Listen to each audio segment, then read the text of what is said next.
La plantation Madirofolo se situe au nord-ouest de Madagascar, dans la vallée du fleuve Sambirano.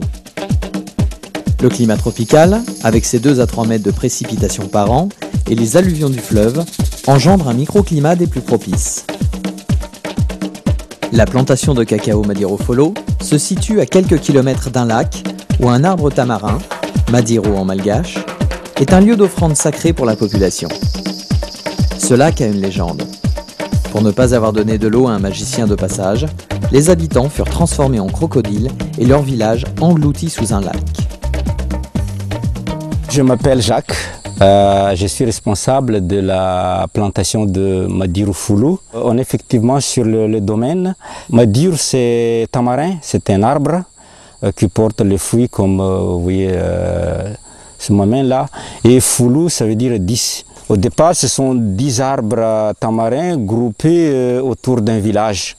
Le tamarin, c'est un fruit très acide. Le cacao qui vient d'ici aussi, on a remarqué que c'est des peu acide, donc il y a un rapprochement entre les deux. Mais nous préparons nous-mêmes nos plants dans une pépinière. Là, on plante les plants quand ils sont âgés de 8 mois. Et on fait aussi à l'intérieur des champs des entretiens qui sont généralement des fauchages. Et ensuite les gourmandages des arbres qui sont en production, les lagages, c'est-à-dire qu'il faut aérer la plante 8 mois. Pour planter le cacao criollo à Madirofolo, on met d'abord des bananiers, un an en avant. Et après, ça donne déjà de l'ombre provisoirement. Là, on commence déjà à planter les plants de cacao. Et les plants, donc, après 4 ans, ça commence à donner les premières floraisons, les premiers fruits. On est là, je m'assois sur un pied de cacao maintenant.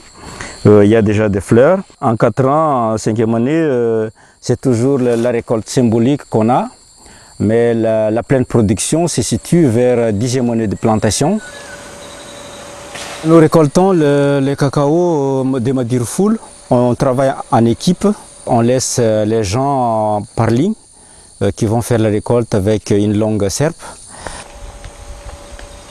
Donc ensuite, les fruits, ils seront transportés au bord de la route, c'est là que le commandeur il compte. Après passe la charrette pour ramasser les cabosses comptées vers un endroit. C'est là qu'on les écabosse. Écabossage veut dire extraire les fèves à l'intérieur du cabosse.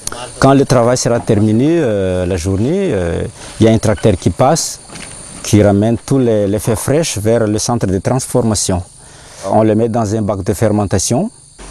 Il y a 4 bacs superposés. 2 jours donc dans le premier bac, encore 2 jours aussi dans le deuxième bac. Le reste donc un jour, ce qui fait au total 6 jours dans les 4 bacs. À la sortie, le cacao bien fermenté.